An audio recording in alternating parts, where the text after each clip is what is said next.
Please join us in the Pledge of Allegiance. I pledge allegiance to the flag of the United States of America, to the republic for which it stands, one nation, under God, indivisible, with liberty and justice for all. Okay, good evening, everyone. Tonight we're going to talk about, we have the Middletown Public Schools Building Committee, and they're going to lay out some options for us as far as, you know, dollar-wise and really what can be done. Lost audio on the council.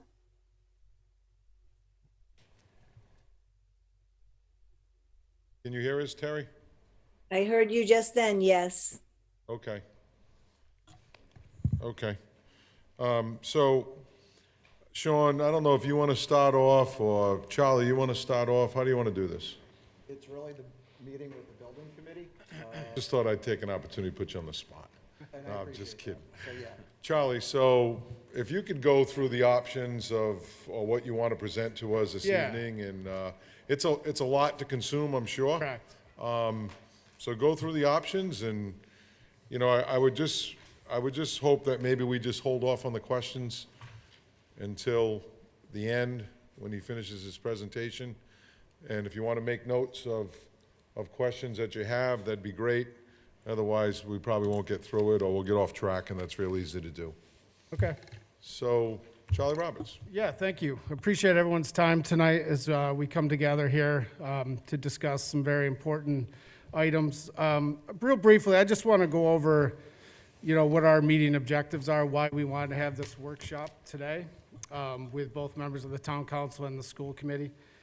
Our main, so we have 4 items here that, I don't know if we have this on the screen, but, so first thing we want to do is review our conceptual design process. You know, we've really been working hard since last February to get to this point.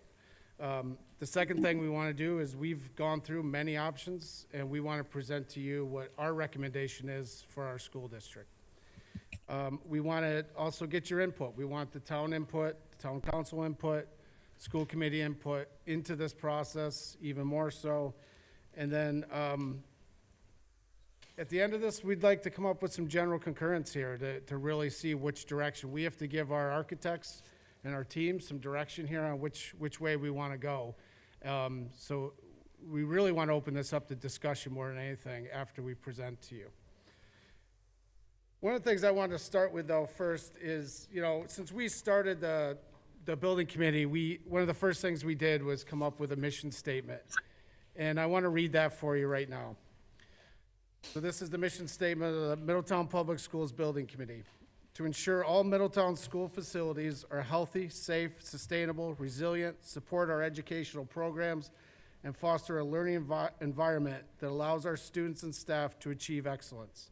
Ensure that all facilities are in full compliance with federal, state, and local requirements. I can tell you throughout this process, we've used these guiding principles in everything we've done. And at this time, I'll hand it over to my co-chair to kind of give you more of where we are in the process. I'm Ed Brady, co-chair of the committee. And what we have is the necessity of school construction. Next slide, please. And we can see stage 1, identification of needs. Facility condition assessment, demographic projections, educational program review. This has been done, it's been submitted to the state, and we have received approval of our stage 1 submission. Stage 2 is development of our solutions. A state agency review is necessary. The school building authority preliminary approval, council approval, memorandum of agreement, and legislation and voter approval is necessary. So that's the stages of this process that we're in right now. Excuse me. As we look at it, one of the things, next slide please, we're looking at is something that's very important to us, and that's our bonuses. School safety and security will give us a certain percentage from the state, 5% extra onto what our normal reimbursement would have been.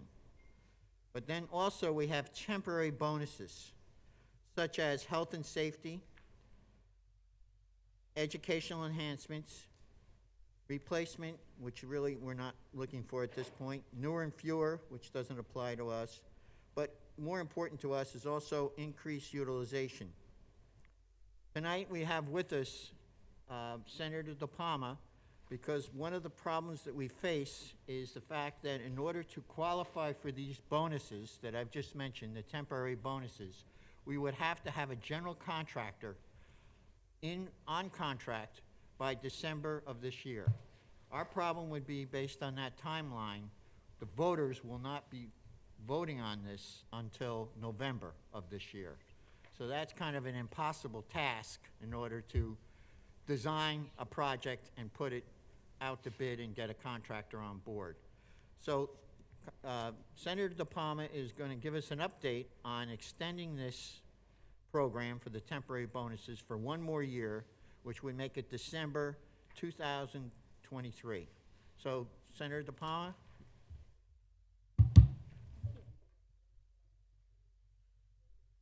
No, you need a mic, Lou.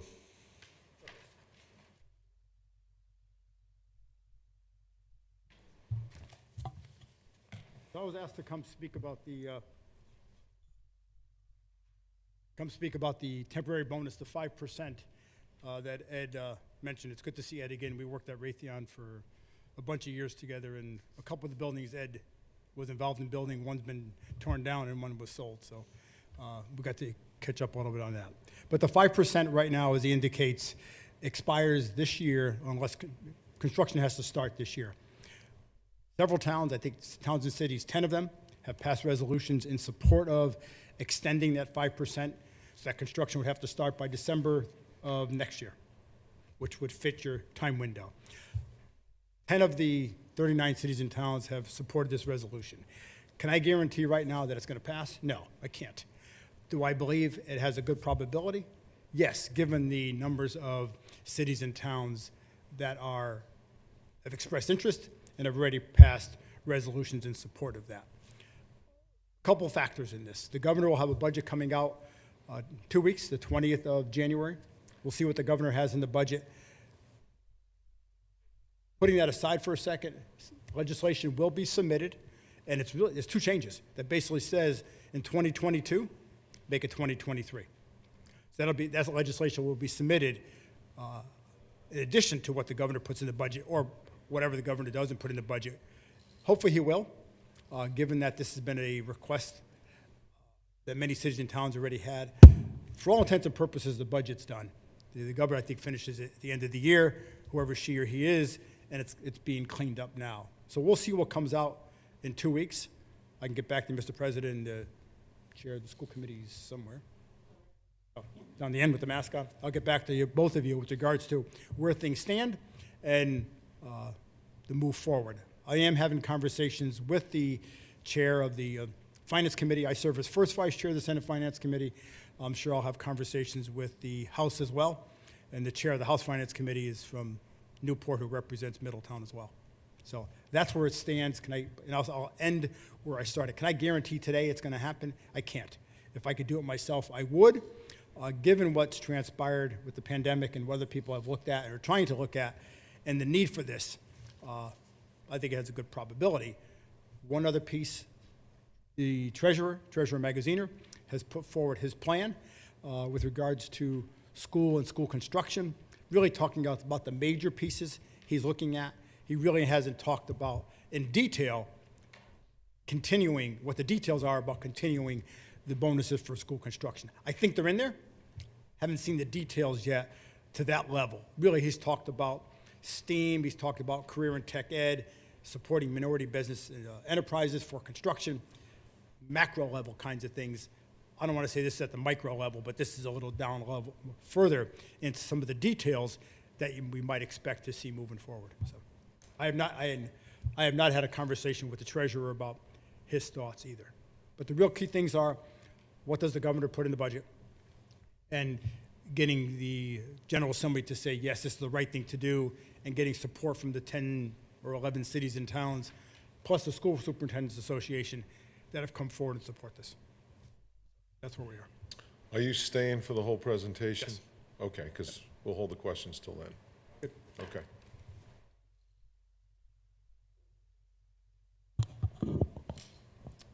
And as you remember, we actually came before you guys a couple months ago, and thank you for your support, the resolution that we passed on extending that as well, so thank you for that. So at this time, you know, I want to pass it over to DBVW Architects. Doug, do you want to say a few words first, and we'll present to you our options? Hi, everyone. To remind you, Doug Brown, Principal at DBVW Architects. I'm gonna, Ed couldn't join us tonight, but I think he's, can be. On the line. Yep. Ed's gonna walk you through, importantly, we're gonna talk about the process. As you all know, we've looked at many schemes, but the overriding challenge was to identify and understand all of the capital and educational needs facing us and helping you figure out a reasonable and responsible way to package those to align both with the financial capacity of the town and to you know, achieve the most subsidy that you possibly can in implementing the work. So Ed's going to take us back through the process that we went through, starting with the completion of the stage 1 work. All yours, Ed. Okay, so if you're in line, the next slide should be the conceptual design summary. And when we last met as a group, we had toured the existing facilities. And at that time, we had explored options A, B, and C. And I just want to briefly give a summary. Option A was basically addressing only the capital needs issues that were identified in stage 1 in all 4 buildings. Option B built upon that and addressed some of the educational improvements that were necessary after speaking with the school department. Option C kind of took other community interests into heart as part of that process and looked at things like the auditorium at the high school and some additional enhancements, if you will. After the tour, we finalized those options and obtained cost estimates for all of them. When we started seeing some of those numbers come in, we were a little bit challenged in terms of seeing how large the need was and how large the costs were commensurate with that. And we developed option D, which sought to address the deficiencies that I mentioned in option A, plus targeted educational improvements. So it sort of scaled back, if you will, from option B. And we obtained some numbers, which we'll share in a moment.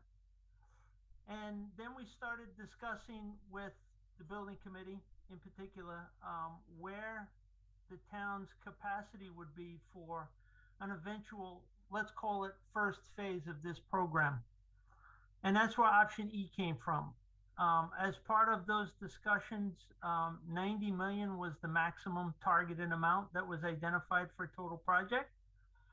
And we took a hard look at not only the scope of the deficiencies in option A that we had mentioned earlier, but also the educational enhancements. And part of our challenge with addressing all 4 buildings is sort of the unknown in dealing with the elementary schools. If you remember from our tour, when we walked through, generally speaking, you know, the schools were at capacity but manageable. There wasn't a lot of things that sort of jumped out at the council during the walkthrough, but there were plenty of educational needs at those 2 buildings. And in furthering our discussions with both the school department and the school building committee, we kind of felt like taking another look at the elementary schools made sense for everybody. And as a result of that, we want to address sort of the egregious problems that exist at both of those facilities in option E, and then defer any future improvements to another phase. And it's a couple of reasons for that. the largest rationale is the unknown relative to universal pre-K, which has been talked about for many years now. And there's actually a resolution in the Senate for this session to further that discussion. And sort of the largest unknown associated with that is not knowing the extent of whatever program the state is going to come up with. We really don't know what to plan for in the future.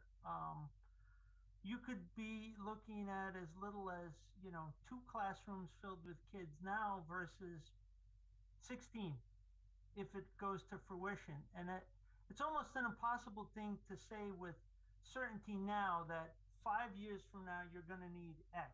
So we looked at that, and the other thing that came up was relative to the Navy presence in town and what sort of an impact it would have on the schools, particularly at the elementary level. So with those two key items in mind, we sort of paused and went back and said, okay, what do we have to do? And I will preface this.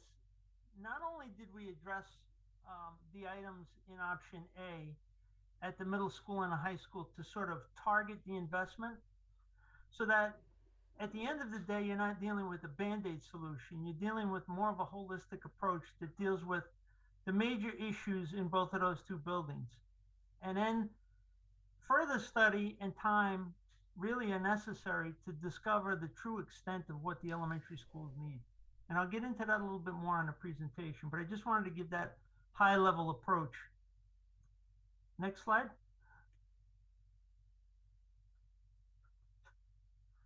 At Aquidneck, we are proposing to take care of the egregious items, as I mentioned. And if you remember from the tour, the cafeteria was sort of the largest sort of nasty space in the building. So we would propose to renovate that.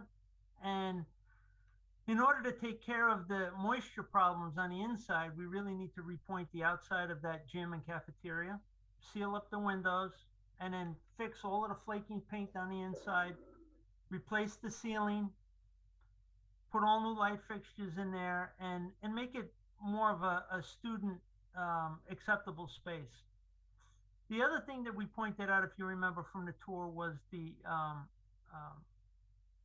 elevator.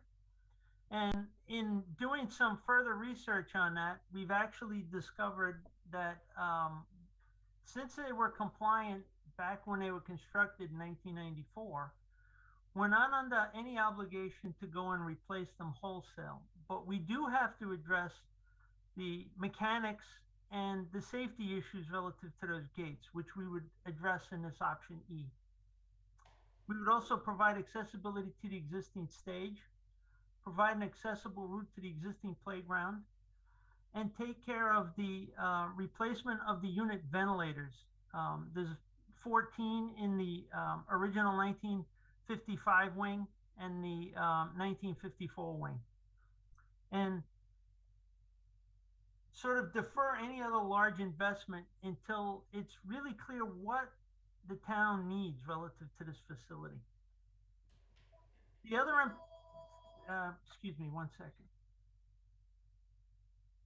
The other important item to take note of is that we would abate the VAT floors and replace those throughout the facility. It's a little over 15,000 square feet, and that would have a marked improvement on the daily life of the students and the teachers in this facility. One other key note through all 4 buildings is the investment in new, flexible, modern furniture is actually paramount in terms of making a big change at the classroom level. And that's a big educational improvement. Things that you didn't hear that at this building, which were taken care of previously, are the roofs. Those were done with the exception of the gym, which needs to be replaced. It's actually a very small area. That smart investment actually saved all 4 buildings from further damage. And, actually this work will hopefully get you much more longevity out of these buildings. Next slide. Forest Avenue, very similar to Aquidneck relative to the issues. Here we would take care of the gymnasium. Again, if you remember from the tour, the floor had failed, so that would be replaced. The space would be spruced up. We'd replace the exterior doors that weren't dealt with in the last phase. A little over 12,000 square feet of floor abatement and replacement. The Lula improvements. Accessibility improvements, that ramp that you see on the right-hand side by the basketball court would be replaced to be compliant. And we get an accessible route to the playground. That sort of wraps up the elementary schools. Next slide. So targeting the largest investment at the middle school and high school, we had talked about the reorganization of these spaces, and our goal is to try and leverage taxpayer dollars to reuse as much of what's here as possible. So it's targeted renovations. The largest investment is actually in the mechanical, the fire protection system, plumbing, renovating the toilet rooms and the lockers. One of the extra pieces at the middle school is the closure of the Elephant School and the consolidation of district admin here in a new addition, which would qualify us for the newer and fewer bonus points. And with the internal reorganization in this building, if you could jump to the next slide, it's much easier to explain on the upper level. If you see right above the original lecture hall, there's a yellow box. We're proposing a new addition inside the existing courtyard. And if you remember as a kid having those little plastic puzzles that you slide the pieces around to try and solve the puzzle, that's sort of the first piece that allows us to reorganize all the other spaces within the existing shell of the building. So when we take the media center out, we can consolidate the educational classrooms for the middle school back in its original location. And the educational programs are primarily in that donut to the left at the middle school level. And as part of this work, we would also include courtyard improvements at both the lower courtyard and the upper courtyard for secure educational outdoor spaces. The space is already there. It's wonderful space. And focus really on the buildings. So what would be deferred in this sort of an approach would be the site work, because that can be pecked off in terms of capital and future projects. The reorganization of the locker rooms, we can actually renovate them in their totality and consolidate them. We would propose the improvements to the planetarium on the lower right in that sort of dashed red wicket. And the two new additions in the other courtyard to the left, if you see those are two-story resource support spaces for both the middle school and the Learning Academy. And if the budget allows, they would be included. Next slide. If we jump to the high school, sort of the same methodology applies here. Again, all new systems, replace select sections of the roof that weren't done previously. Courtyard improvements again. Same philosophy on the media center, sort of that's the linchpin to get everything else function. And focus on, what's going to happen in each classroom in both of these scenarios. It's room by room specific. So where the areas that the media center are vacated, those would be renovated and partitioned off to new classroom spaces or labs. And the classrooms themselves, we're trying to target that investment again. So the doors that aren't handicapped accessible will be replaced.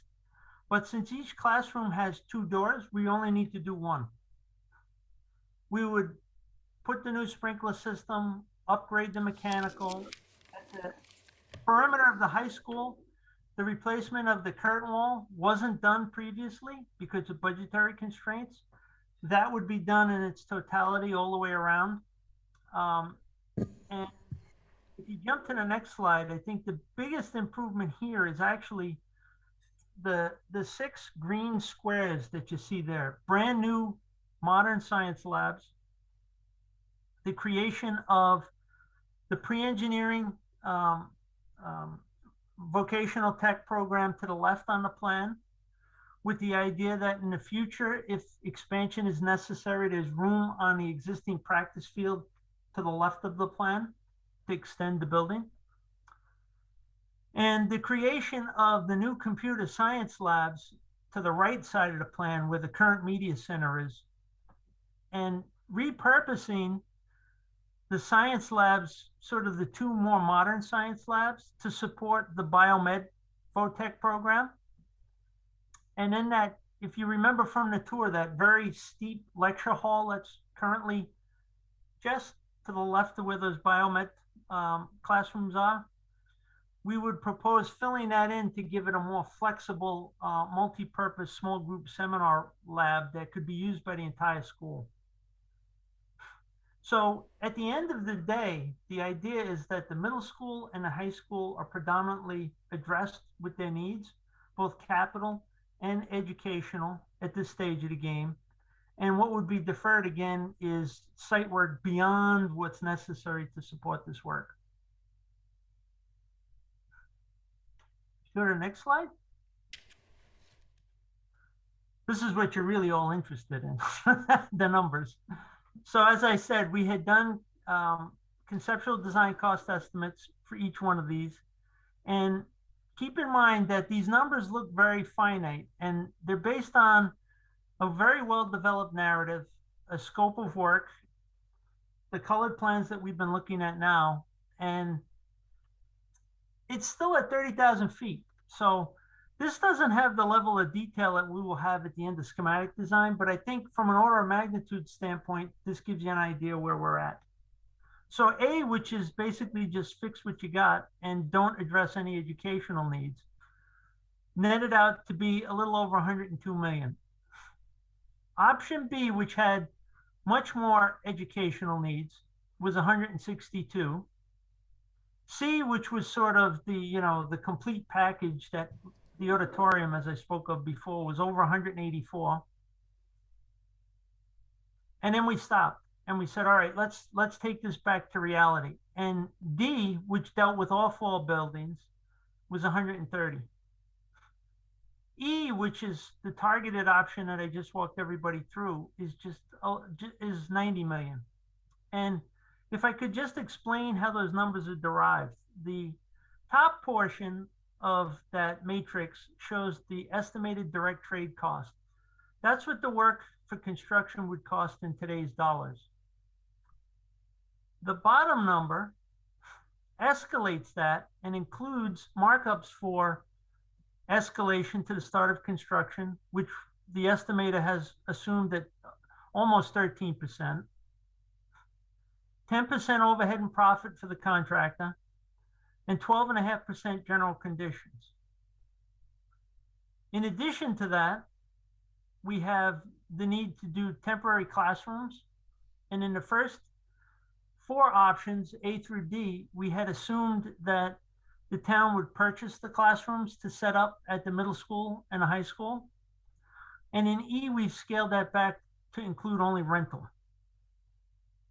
And then once we arrive at all of those costs, to round out the project budget, we also have to include 20% for soft costs, which includes A&E fees, OPM fees, FF&E, legal costs, bond costs, moving costs, and then 10% construction contingency. Because we're dealing with existing buildings, we need to have a contingency to address unknowns and unforeseen things that crop up during construction. So that's how we arrive at that bottom line number. And you can see when you go down and add all of the multipliers, how we arrive at that number. Next slide. And here is really sort of a comparison that shows, based on the base reimbursement from the state at the 35% for Middletown, plus the anticipated bonus points.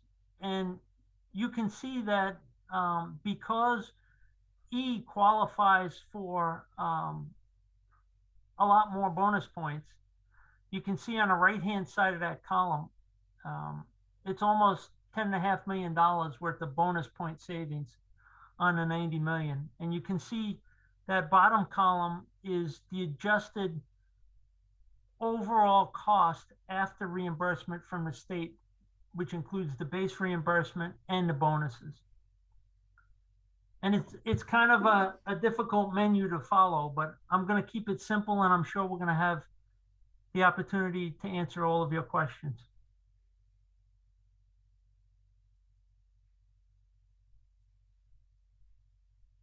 Thanks, Ed. Welcome. So, we really would like to open up for discussion, questions at this time, and see if anybody has any. Okay, thank you, Ed, thank you, Charlie, thank you, Mr. Brady. So, does any councilors have any questions, or any school committee people have any questions, or any representation from the planning board have any questions? I have a bunch, I just don't want to start. I want to give somebody else a chance, I guess. Go ahead. Yeah, you're gonna need to get. As part of the building committee, I think that it was helpful when you look at option A to option E, you might think for a second, how does A cost 102? I'm sorry. Hi. Tammy, could you Tammy just- Holden, just school intro- committee, and yeah. I'm the building committee. Okay. Sorry about that. Back on the cost estimate, when you have option A at 102, and then you come over to option E at 90 million, I think that it would be great, Ed, if you could just say a couple of words, just, clarifying how can you do everything that's needed, and it looks like it costs less, but yet you're meeting the needs. So when we developed option E, as I said, we backed off a large portion of site work at the middle school, and which took some money out of both of those projects, and deferred the large additions that were previously anticipated at Aquidneck and Forest, as well as all of the, I'm going to call it the laundry list that we developed in the existing conditions analysis for option A, and only addresses the immediate need.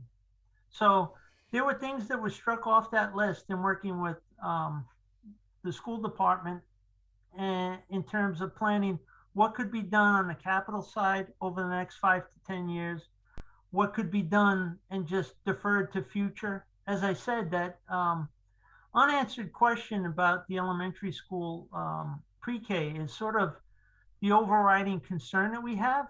I think if you look at the buildings comparatively, Forest is actually in pretty good shape. It has needs, but it's in good shape. The boilers were just replaced, as a for instance.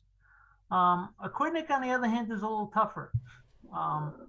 The building was built in 1954 originally, and expanded immediately thereafter in 1955, and then added on again in 94, and it's seen various improvements in between its beginning and current state.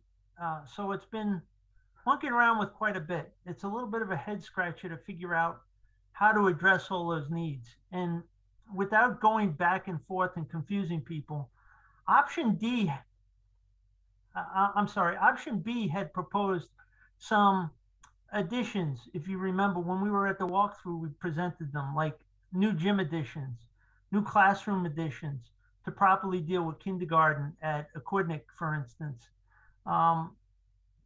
They sort of address the need today, but our goal is to try and deal with not only today, but project out 10 to 20 years from an educational standpoint, and from a facility standpoint, try and incorporate work that will last and give you another 30 to 40 years of serviceable life out of these buildings.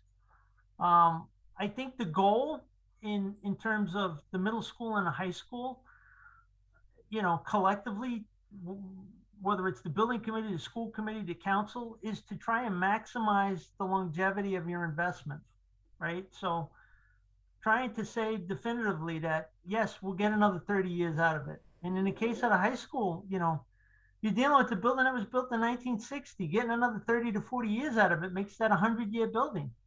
I mean, that's a pretty good accomplishment.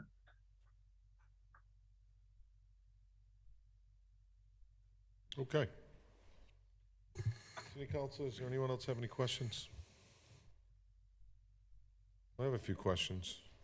So Lou, I have a question for you.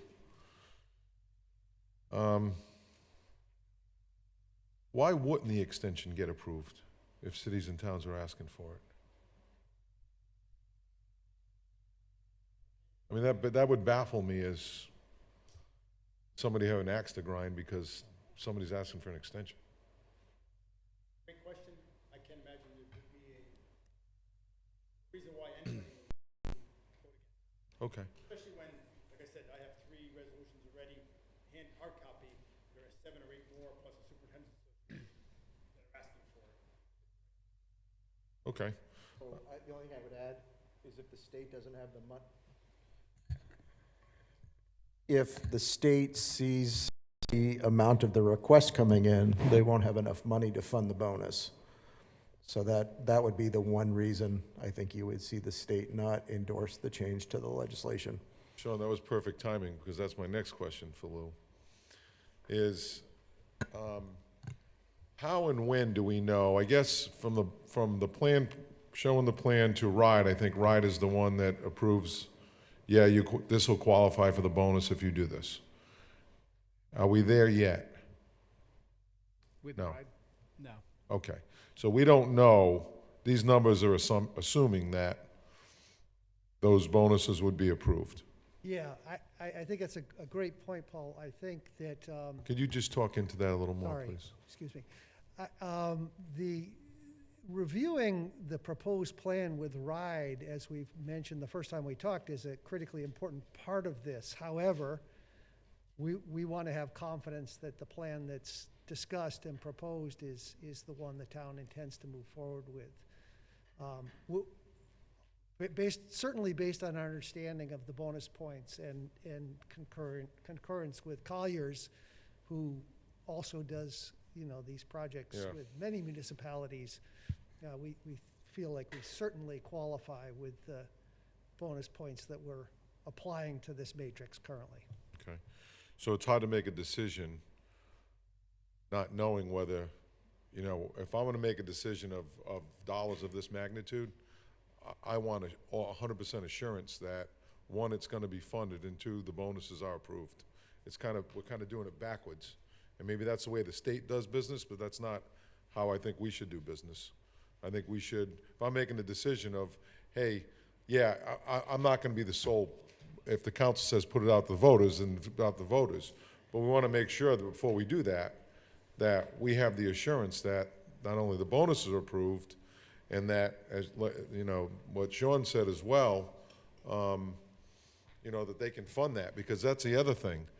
The state's done some funny things over the years with dollars, and all of a sudden, we can't leave our taxpayers hanging or footing a bill that we didn't sign up for. I can't address, other than to state, I've not heard of the state going back on the commitments they've made to fund these sorts of projects. What I will say is, back to your original point, it's a horse and a cart thing. We absolutely want them to nod their heads and say, yes, we concur, what you're proposing qualifies for the applicable bonus points, but you have to show them the plan to get that Understood. response from them. That's all. Okay.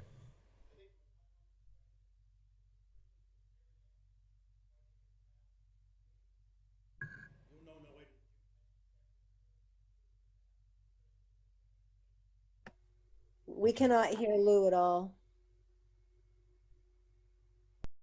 Could we give Lou the mic, please?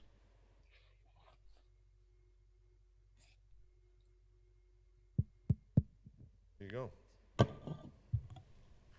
given that the budget passes in the June timeframe, no later than the end of June, except for sometimes we go into July like we did last year, we're going to know in the June timeframe at the latest. Given that it needs to be on the budget, it needs to be on the ballot, and I think it's an August date or whatever the date is that things have to be into the Secretary of State's office. The council can do what the council needs to do in leading up to that.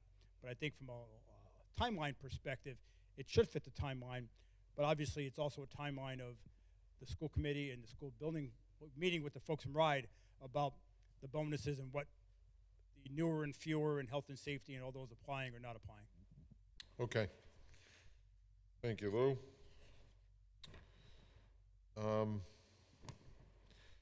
So what you're proposing, option E, or potentially option E, and Sean, the town costs would be 49 million if all those bonuses were approved? Is that what you're saying? Correct. $49,312,317. And how does that get funded? And can you just, Sean, explain potentially the sheet you passed out about how that would affect the levy or the tax rate, and where does that, what's the town's max it could borrow, and the levy, and where do we go from there, I guess? Because it's not just, obviously, it's just not just this. We have an issue with school right now, finances, so that's a whole nother issue that we're gonna have to deal with. So while you guys have done a great job, we're also have other things going on as well that we need to consider financially, not just for today, but for down the road. And how that compounds. Everyone wants nice things and wants to improve and wants a better school system, no doubt about it. But as those dollars compound over time and people get those bills, that's a different story on how to pay for it. So, Sean. So I think the broader question about affordability for the community, that is actually something that will get answered on the 18th. We just literally, right before the meeting, received a draft report from our financial advisor. I haven't had a chance to look at it yet, but they will be at the next meeting to talk about how this sized borrowing overall would fit within the town's ability to pay back debt, how the debt would affect our credit rating, and how that debt would compare to the standards that have been adopted by the state's Public Finance Management Board, which those standards basically represent the best practices for a municipality nationally. So that will be presented at the next meeting. The schedule that I had prepared for just tonight, just in anticipation that everyone needed some idea of what the cost would be. What I've done is we used fiscal year 2022, the year that we're in, as a base, and Mark forecasted an annual debt service payment, which is based on the net cost, the cost of the project less the forecasted reimbursement, which the architect and project team calculated. And then we essentially put together tables showing for both the residential real property and the commercial real property how much the taxpayers would see as a change, an incremental change to their bills. Again, these are all preliminary, and I would anticipate these would be updated somewhat based off of the report that we get from our financial advisor. It basically shows the range of what people would see across the different options. Also, again, going down the different rows, the values of the properties. Most of the property in the town of Middletown is in that $300,000-$400,000 range. So when you look at this, that's where, actually, if you were to just sort of focus between the $200 and $600 number in those different, that band for residential property, that's roughly 80% of the property in Middletown where the value resides. So that'll give you an idea as you look at the options what the average taxpayer would see as a change in their bill. So if I'm reading this right, the current residential property tax rate is $12.02, right? Correct. So if option E was put out to the voters and the voters approved option E, that would go up to $12.97. That's the modeled tax rate, yes. And I'll just use my own home, which is valued at roughly $460,000. I'd pay about $400 additional, maybe a little bit more, somewhere in between the 380 and the 475. Correct. That's what we're forecasting. Okay. And that's just, so going from $12.02 to $12.97, that's just the $90 million, right? Correct. Now, how did? The net amount, so the total project is the 90 million. 49. Right, so the net amount after the reimbursement comes back from RIDE would be 49 million. So Sean, could you just speak to how the bond would work and the reimbursement work? Because I want to make sure that everyone's clear on, you know, we borrow in 49, we borrow in 90, how does it get reimbursed? Sure, so we would actually borrow $90 million. Right.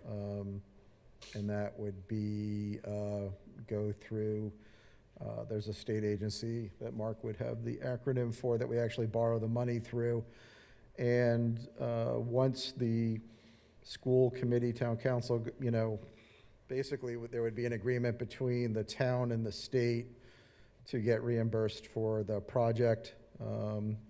There would be a cash flow schedule developed for the project, so we wouldn't necessarily borrow the $90 million at one time. We would actually issue bond anticipation notes for some period of time until the cash is needed.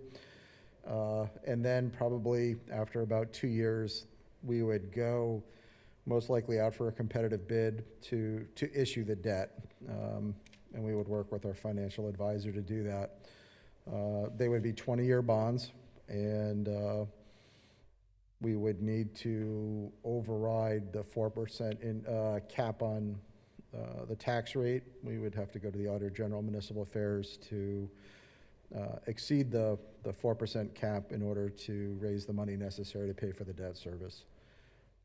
But it's pretty straightforward to the $10 million bond we did a couple years ago.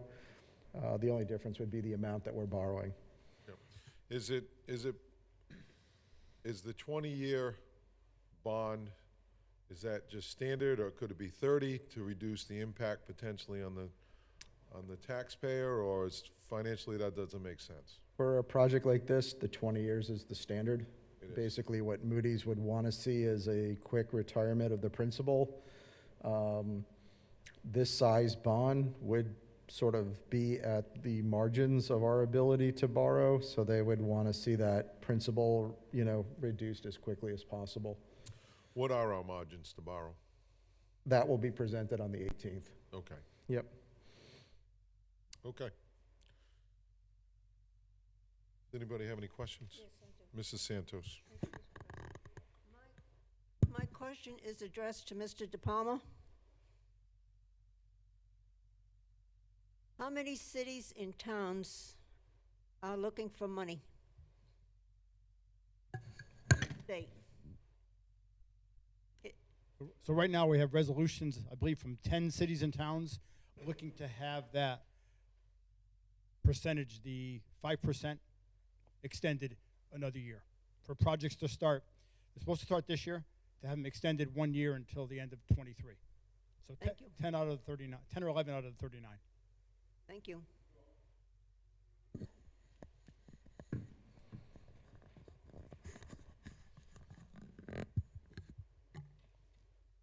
What's your level of confidence in the cost structure? Now, I don't have a crystal ball. I can tell you inflation's bad. Costs of goods and services, they're going up. I can tell you as a guy who just sided his house, the estimate I got and what I paid at the end were not the same numbers. Yeah. This is a big project with a lot of materials and a lot of labor. What's the reality of $90 million? Yeah, it's a great question, and I think Ed partially addressed this when he was presenting those numbers. But the estimates for this, he mentioned this is a treetop number, but yet the backup is substantial to these numbers. There is, a pretty good size delineation of the scope with associated costs associated with each of those line items. But most importantly, the cost estimator anticipates exactly what you're talking about. So there's an escalation factor Yeah, I see that's that. applied to it of 12, it's almost 13%, anticipating the start of construction in June of 2024. That's with the current timeline. Now, that plus the contingency theoretically addresses the concern you're raising. There's also a, I there's guess also a 10% design and pricing contingency in the trade cost numbers. That's true too. So that's another contingency. The last thing I would say is that, well, there's no guarantee of this. I would certainly hope that by the time this project, if it adheres to this budget, I'm sorry, this schedule, will be past the worst of this uncertainty. You know, things are crazy now. And, you know, no one envies the job of a cost estimator, but I do think that there are a lot of safety factors built into what you're looking at here. And then I think this is important to add too. Whatever eventually we're authorized to proceed with, we're working towards always developing a project. You know, our next charge in stage 2 is to develop effectively schematic design for this project. In doing so, we go back out to the cost estimator. We try to structure that in all cases to be so that we can identify the costs and make decisions later to prioritize the work should that second round of cost estimation end up with bad results. Not that we'd expect that. But you always want to have some flexibility and some decision-making ability in the future as you develop the scheme. So I heard you right, we're gonna see a prioritized list in this next round once we decide Well- what we wanna do to move forward? You will have the ability, the community will have the ability to evaluate the cost estimate, and we'll make recommendations, obviously. But the expectations are that the scope and the cost estimate will be aligned. We have to make them aligned. You know, the submission, the package that's submitted and the cost estimate have to be correlated. All right, thank you. Yeah. I want to thank everybody for taking time tonight to meet with us. It's a very important topic. Right along what Chris was saying, it's kind of interesting. Your construction cost is almost 50% of what your direct trade cost is. So that's quite a variance. You know, so I like the direct trade cost and all the rest of it. We're gonna just be sure that's what the number was. That's always a shocking for everyone to realize. We don't make that up. Those are all standard, at this level of conceptual budget, those are the standard escalation factors that are responsibly applied to a budget. It's still gray though. There's a big kind of a gray, 50% gray there. So it'll be good to see. You guys know your numbers when they come in, in regards to on time, on budget, and that's going to be important too, right? In regards to the timeline. There's a lot of work here. And one of the things I'm curious about is how long is this work going to take? I mean, we go to bond, we get the money, and then we say, okay, let's do it. Well, how long is it going to take to get it all done? That's a great question too. And our oh, sure.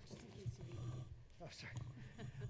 Our cost estimate, our planned project scope and cost estimate has to include that phasing plan to show exactly how long it takes to build it.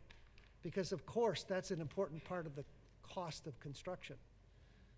So, obviously getting work done over summers is the most efficient thing, but you can't, with magnitude of this scale, you can't realistically think you're gonna get it all done during summers. So you have to show exactly how the work is phased and how that impacts the overall duration. Within this number, there's an expectation of that, and that would be further refined as the project is. Do you have an estimate right now, though? Do you have an estimate of how, based on Go ahead, sorry. option E? I'm Holly Demers from Colliers. If you got the approval, it would be in December. You have 5 years for your capital plan. So December of '22, 5 years out, that's the time frame you absolutely have to finish everything. Within this stage 2, we will have a schedule for every single school, when it's going to happen, as well as how much money will be needed, estimated, throughout the 5 years based on that schedule. That has to be reviewed with RIDE. The phasing, there's a reason why there's a number in here for temporary space, because in order to pull this off with the high school and the middle school, there's going to be some move management that will have to happen.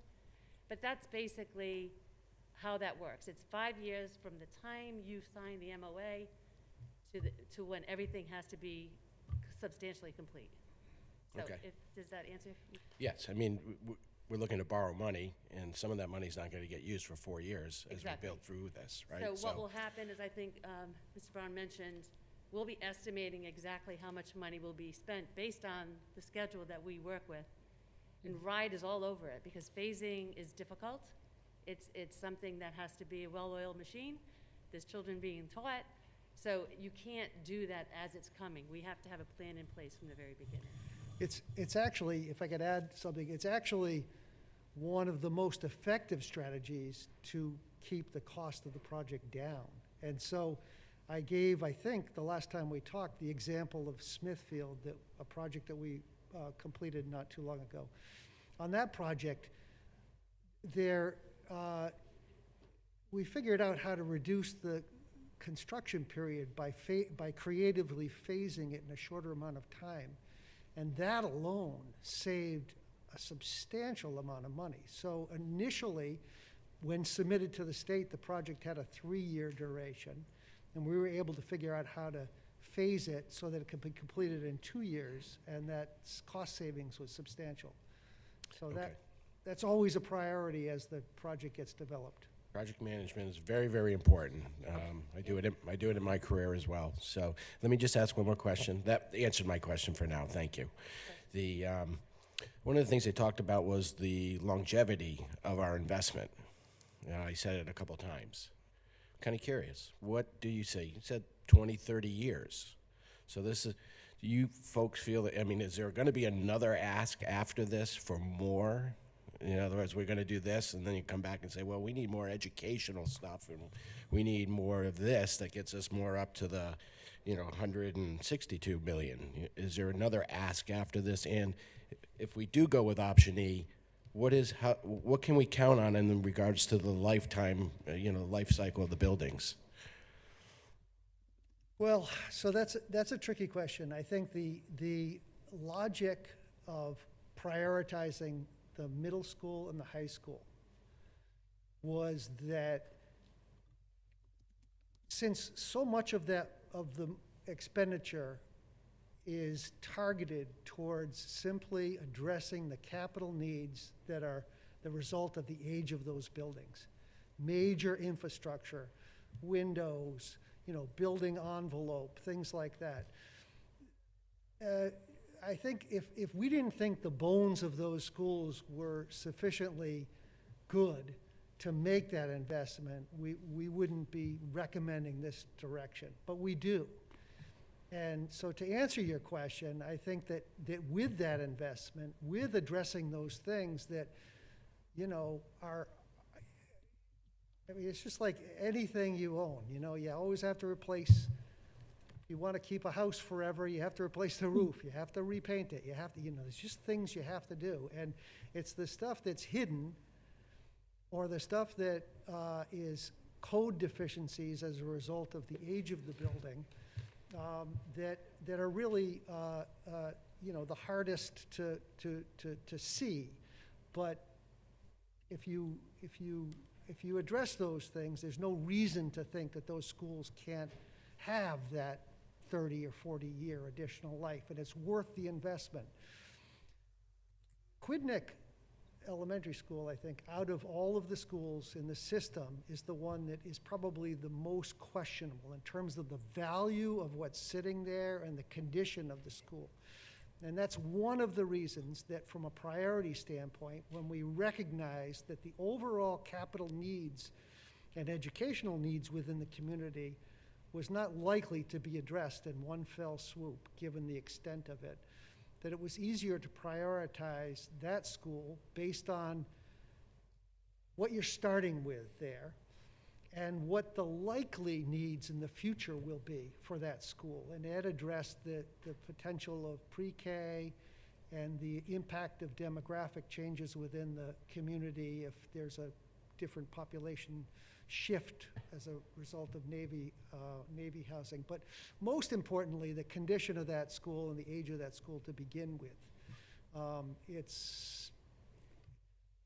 It makes sense to defer the decision on what to do with that school, whether you make the investment in it or whether you perhaps consider a different route to the future. But to answer your question, there are, unfortunately, I wish I could tell you there were no costs, additional asks down the road. But it's clear in this presentation that option E describes addressing a prioritized scope of work, leaving work to be done, most of it at the elementary schools.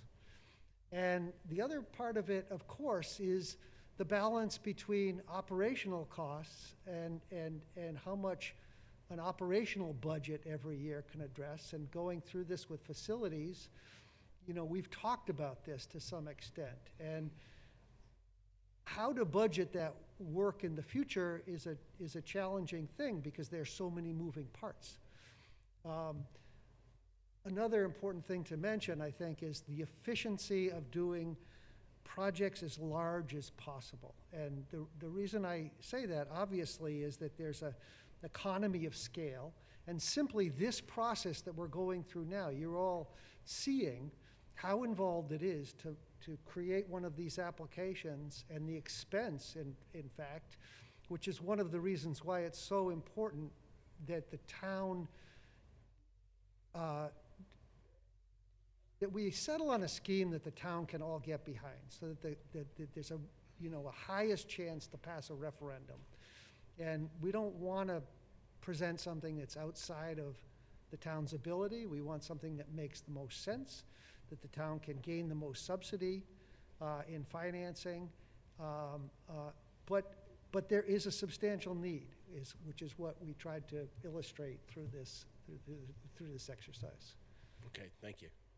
I was so grateful that you're doing this. I just want to comment, Dennis, can't hear me? No? People at home can't. All right, I will use the microphone. Thank you. I just want to comment, Dennis, on what you were saying. Education is evolving, and as we've seen just in the past 19 years that I've been on school committee, education has gone from A to Y very, very quickly in 20 years. So to ask that question and be able to say, no, we're not going to have any more asks isn't reasonable, because obviously we've got things that are going to change in the next century. I mean, in 10 years, 20 years from now. So I don't want to say century, but because I won't be around that long. But the other thing that came up is the pre-K, and I think that the elementary were able to work with what we have right now. But if you look at what is needed, and I was on an hour and 15-minute meeting before I came here with a commissioner of education and all the school committee chairs. And Lee was on there too. And they were discussing the education, obviously, and what's going on. Things are evolving all the time and changing. And so with what the higher ed, and Mrs. Von Villis, you can relate to this, what the expectations are in the higher ed, they are now talking up in the ride is discussing preparing our students beginning more, not yet, but potentially more rigor as the years are going on, as we start to develop these programs, all the way down to the 7th grade. So we're really getting the middle school students, prepping them. We already do have foreign language in our 8th grade that can be considered a Spanish 1 and things like that. But these things are being discussed because the higher ed is expecting A, B, C, D, and we need to make sure our students are being prepared so when they go through our educational system in Middletown, that they're walking out of here prepared for college and career. And it wasn't just about college today. It was talking about the career pathways and things like that. All of those things came up in this meeting.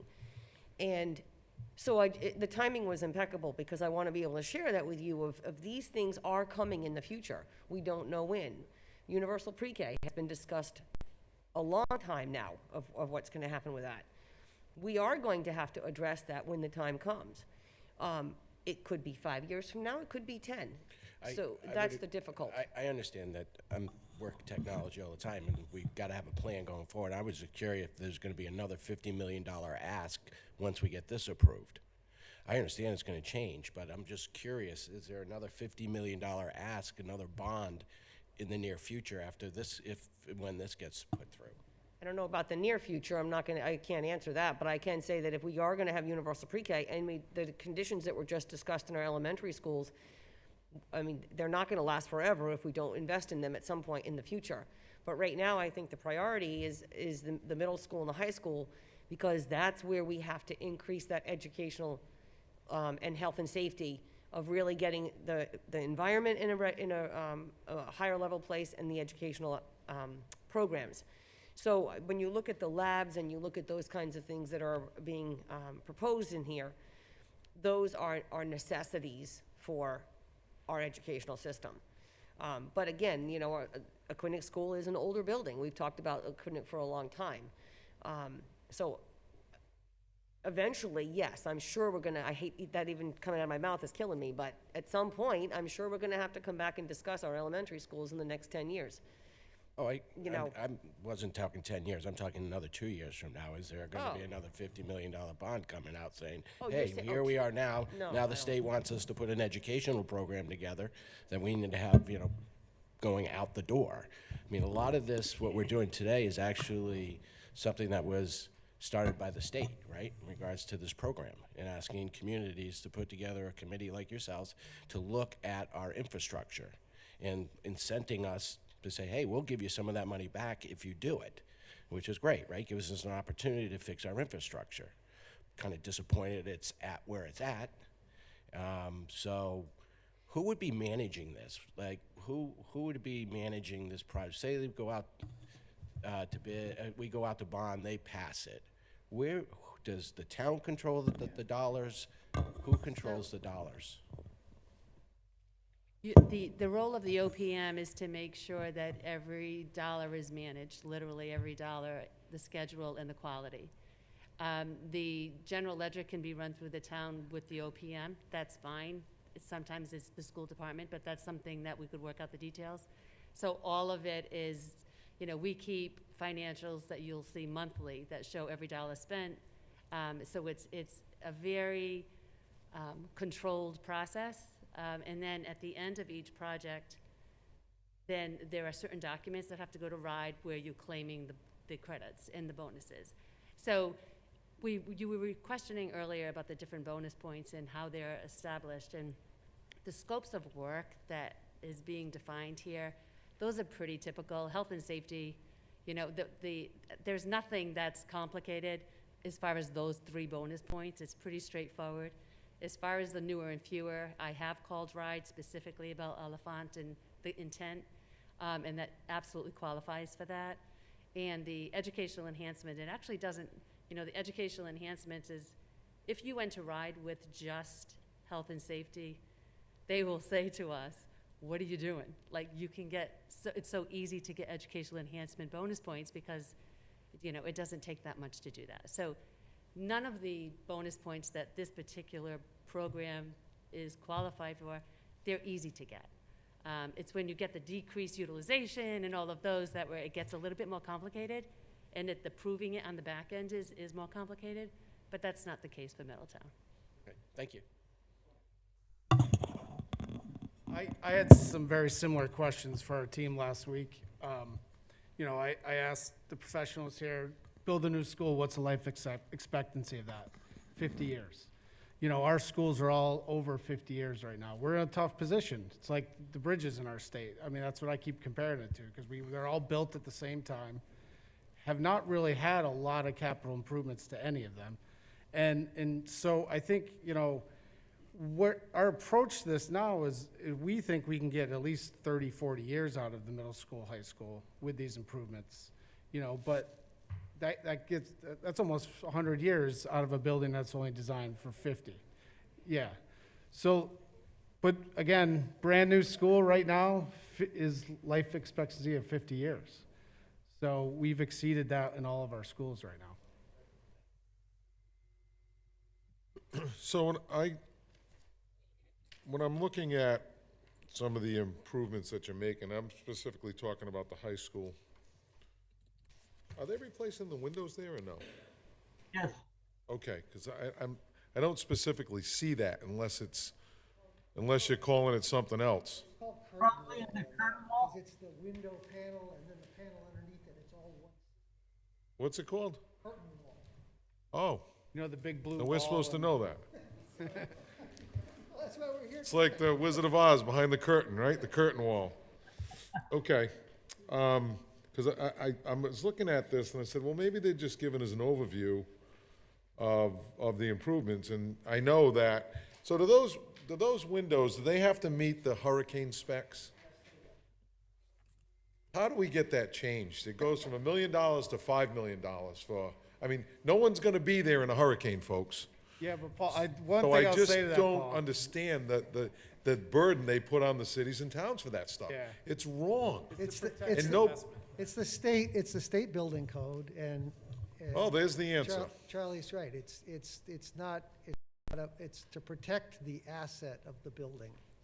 That's what it's for. Okay, so we've had hurricanes. We've had bad hurricanes. So now we have to meet this new code because somebody probably wanted their name on something, and it's costing the burden it puts on this. I'm just telling you, you look at things like that, and it just drives, I don't have them in my home. Who puts hurricane windows in their home? We survive, right? We protect our assets, right? And I know it's not targeted at you. It's just been a little thorn in my side since the last bond, when we went out, we talked about it, and they changed the code or whatever they did, and it went from whatever, 1 million to 5 million or something crazy, and they couldn't do it. Same thing at the senior center. We couldn't do through the CDBG grant because all of a sudden it changed and we couldn't afford it. We didn't have the money to do it. It's just wrong. Anyway, that's my window rant Well, for tonight. one thing that I can tell you that I've experienced professionally is when a window lets go in a building during a storm, and I'm not just talking a hurricane, I'm talking nor'easter or so forth, it does monumental damage inside that building. I mean, I've walked into a school building where it happened, and every page of every textbook that was on desks and everything else was plastered to the wall on the other side of the room. Yeah, Ed, So- but that's the exception. It's just not the rule. But I'm saying I in mean, general, it what we're needs- trying to. Common sense needs to prevail, and it doesn't. How You know? old were the windows that were there? Well, they were older windows, but I think one of the things we must realize is we live in our area of wind currents is going up, not going down, which is, I'm sure, one of the other reasons why the state has insisted upon this code. And the insurance companies as well. Oh, the state and insurance companies, look out. So, hey, so let me ask you, so I noticed that at the high school and when we were doing the tour, you talked about potentially expanding the labs, and I see 6 new ones on here, and it's biotech and it's pre-engineering. What about the other kids, vocational? I mean, you're talking about, we're focusing on a smaller group of kids here potentially. You know what I mean? think Where so. it's I mean- targeting certain kids when other kids aren't being targeted, aren't given a fair, so we're adding 6 new of these and nothing VOTEC. And I don't like that, I gotta tell you. No, I don't. Ed, can you comment on that? Because you have more knowledge on that. The high school currently has 3 vocational tech programs. Computer science is one pathway, the pre-engineering is another, and the biomed is the third, which is currently. But that's not VOTEC, Ed. That might be your definition of VOTEC. How about like wood shop or mechanical, like Rogers has? That to me, that's VOTEC, unless I don't understand. Construction, carpentry, stuff like that, where you're actually learning a trade. You know, and that's what I'm saying. You're targeting, in your definition of VOTEC, which I now understand, you know, biotech and biomed and pre-engineering. That's great. I'm sure that's needed. Career tech, see that? 50 years. So what about the trade type? You don't see the courtyards being utilized or proposed for any type at the high school, for any of that. You know, so I don't know. That's just, I think we're kind of missing the boat here a little bit with that. Yes, ma'am. I have a couple of questions to the building chair. We will be having another meeting, if I understand correctly, before this is completely finalized. Am I correct? Correct. All right. In that meeting, could you provide the council with the schools as to when they were built? The high school, Godet, Forest. Forest was renovated a few years ago, which they did a fantastic job. The high school, Godet, all the schools, what was the date of construction? That's one. Okay, yeah, we have them. I think we've given you guys a lot of information in the past, so I think they're in there, but we'll All right. bring those out again. Number two, before we meet again, will you finalize the options on all of these and see if possibly you do have a maintenance department in the school division, right? Can they do some of this work to avoid being put on the bond for payment? No. Well, I can Somebody said- speak to that. I think, go ahead, Ed. We actually did have a discussion about that. We whittled down the scope at all 4 schools as a result of the conversation that we had with facilities of what could be done on the, I'm going to call it the capital level, yearly capital, and then what was necessary in the bond. And this represents taking a significant chunk of work out that could be accomplished that way. Well, that takes you from option D to option E. That's one of the ways that was done. There was some scope that was just deferred, but other scope that was identified as suitable to be done by facilities. And then, back to Dennis's earlier question, that same exercise, we would certainly recommend going through to think about the future work. What's left after all of this, knowing that a lot of that, or at least some of that, can be handled the same way. So, maybe there will be a bond in the future, but it will only apply to the work that isn't addressed through that process. My last question. You made a statement earlier on regarding your own home. Now, you certainly don't wait to have an accumulation of deficits in your own home. You do it year by year or what you can afford. And that's what our seniors are doing.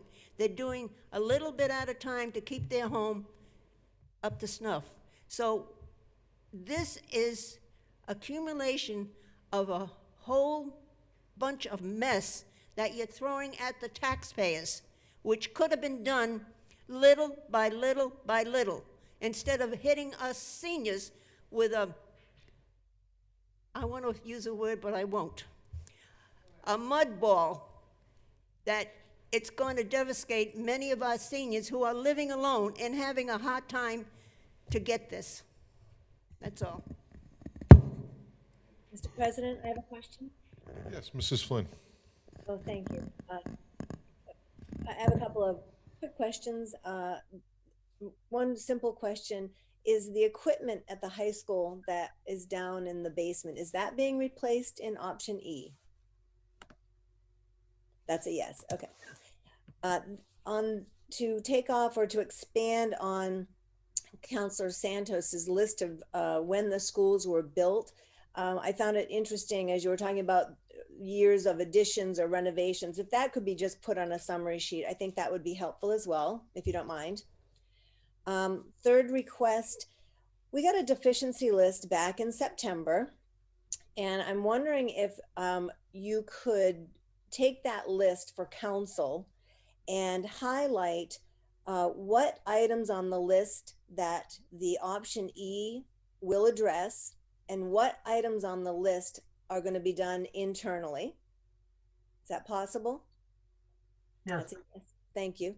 And given that we are, the proposal is to phase the work anyway, and the conversation has come up where the request for more bonds down the road, and some may not be too far away, since we are really talking about deferring the elementary school, and there's a lot of unknowns at that level, and education is evolving after COVID, and they're ramping up the standards.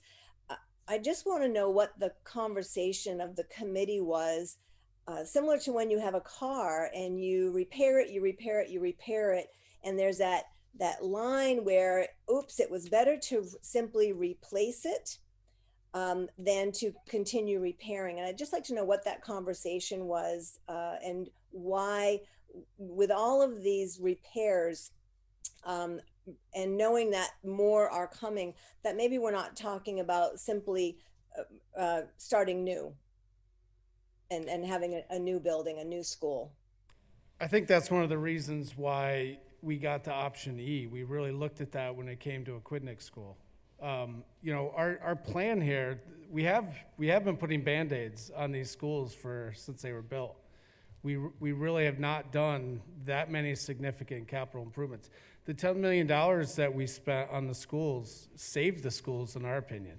You know, those roofs that were put on those buildings have saved those schools and got them to where they are right now. So you should be commended for that. But the bottom line is, there really hasn't been a lot of capital improvements on the schools, and they're at their life expectancy right now. So there is, we feel with this option E, we can take our two schools, the high school and the middle school, and take the Band-Aids away for at least 30, 40 years. And really give the educational improvements that our high schooler and middle schoolers deserve, and we can get those schools to last to 100 years instead of their 50-year expectancy. I think there's gonna have to be further, decisions made on our elementary schools. There absolutely is going to be. And we feel we've taken the town's best interests in mind here when we've come up with option E. It doesn't make sense right now at a Quidnick school to spend a lot of money on that school right now. We have to make some decisions on that school. Could I just ask, OPM, I think that's the acronym of the company that is in the room right now. When communities are talking about building a brand new school, average, what kind of cost are they looking at these days? I know I had heard in a conversation about another parcel that a new library would cost about $10 million. What's a school running? So we're involved in a 5-track school in one of the communities, and the construction alone is $40 million. So that's a big elementary school, to be fair. But so a smaller elementary school is 35 million all in. So that's pretty much what we're seeing. So if you look, there's a guideline on the RIDE website, depending on what type of school it is. An example is a new high school. RIDE approves $551 a square foot for a new high school, all in, construction, soft cost, and everything. So if you do the multiplication on that, it's expensive, right? So, but you're absolutely right. There's a scoring criteria in all of these schools called the Facilities Condition Index that RIDE does. And once they're at a certain point, it's very hard for anyone to support renovating them because they're past their life. So that's sort of a trigger very often. When if a school is 65 and above on this, which the FCI, RIDE will say, this is not worthy of putting lots of money in because it just isn't cost effective. And all of the schools in the entire state have that rating. And what's a five-track school, just to back up a little bit? Oh, okay, I'm sorry, like 5 first grades, 5 second grades, 5 third grades, you know, so it's a whole, if it's 1 through 5, there's 5 sets of that, those grade levels. And these schools, do they qualify, I guess, looking at it big picture. So I'm looking at a five-track school's 40 million, a small elementary school's 40 million, that's 80 million.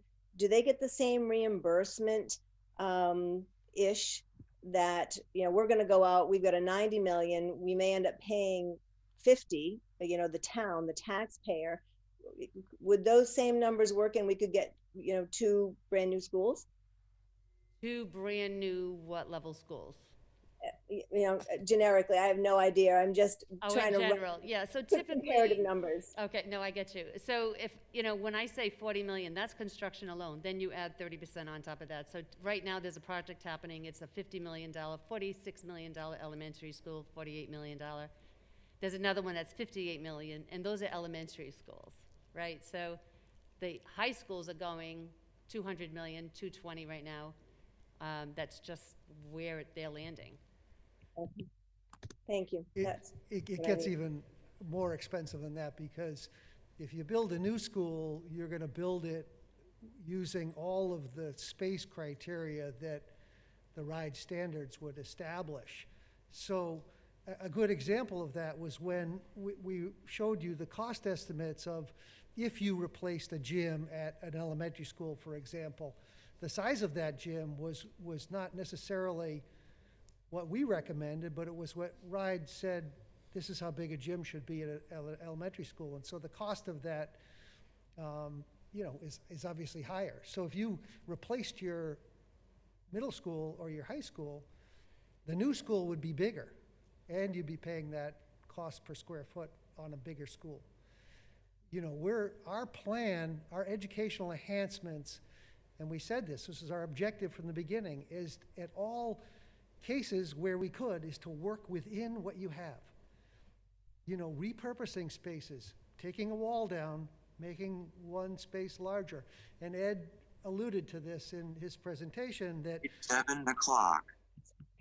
That a small addition, like the media center at the high school, enables those other pieces to move around within the existing school. And it's a much more efficient way to address educational needs as well as the capital needs without spending more money than is necessary.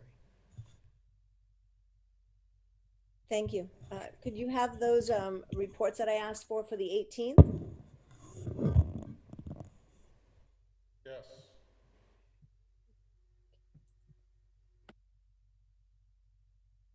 Go ahead, Tom. Thanks. So to your point, Paul, about the trade types, I would be interested, and I think Ed and a number of people spoke to the principal, and I know we did when we did the tour, and he's on all those type programs, and I think it wouldn't make any sense, at least from what I gleaned from him, it wouldn't make any sense for us to offer automotive VOTEC or anything that Rogers has, because they've already got the market cornered. That's why he was looking at Biomed and the other programs that he's talking about. And we did talk about the greenhouse and bringing that back into play, especially because you have the courtyards, to try to grab what pieces are not being addressed now. So I don't know that it makes sense for automotive or carpentry when Rogers has been doing it forever. That's the first one. The second one is, to Mr. Santos's point, $90 million is a lot of money.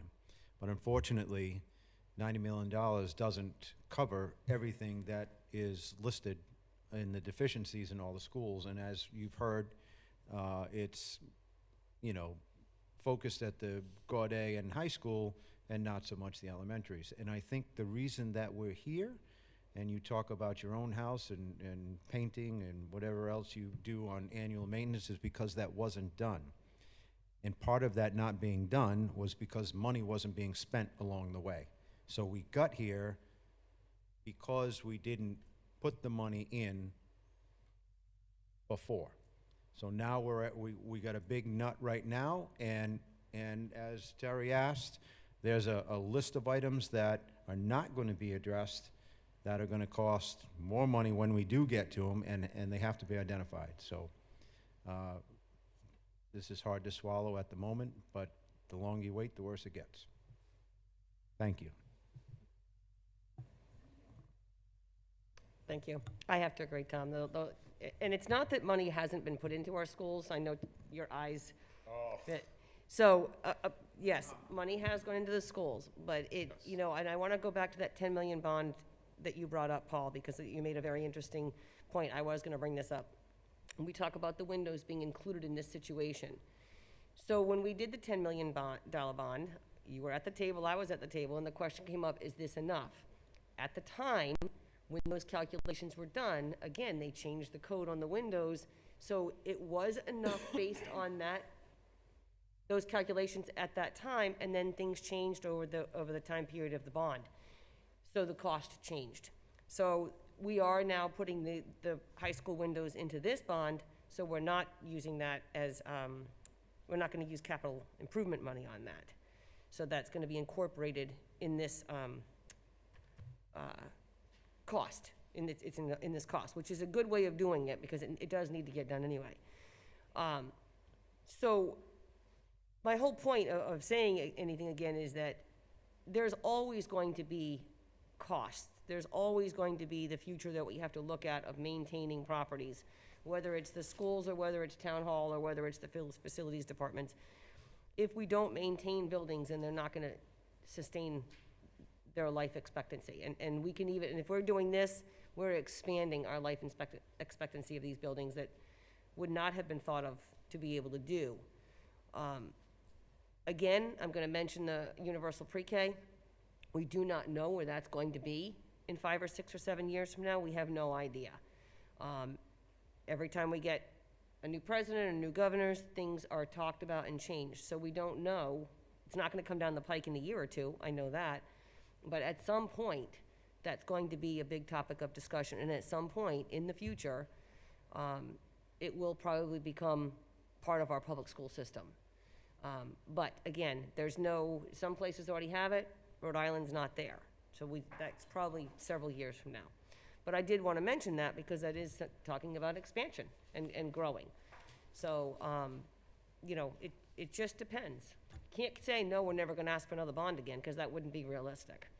And I don't want to have the discussion of when, you know, what happened when I said that about when Paul and I were sitting here around the table. Yes, we do it. Now we had a situation with the windows that we're having to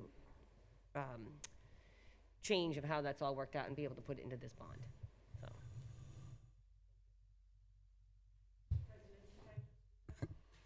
Yes.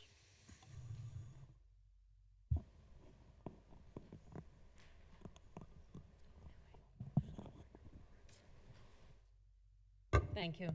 I just want to address the vocational piece that you talked about because it is real.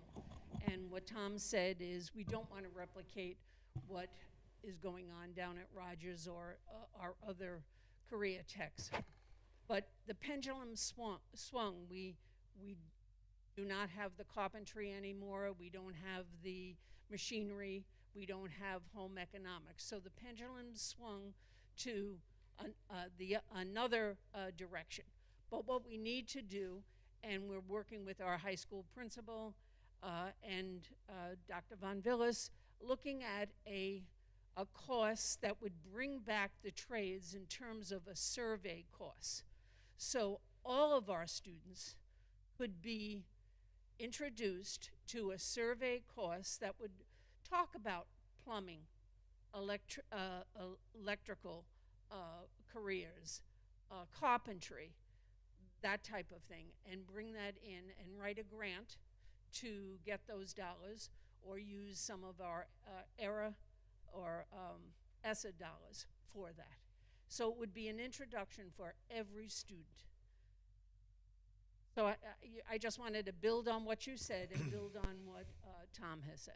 So I agree with the duplication. I wasn't thinking about that, but what I was thinking about is with the new Rogers, I had heard that it's up in the air whether they're going to be able to do the VOTEC there anymore or not from a cost perspective because of the rising costs.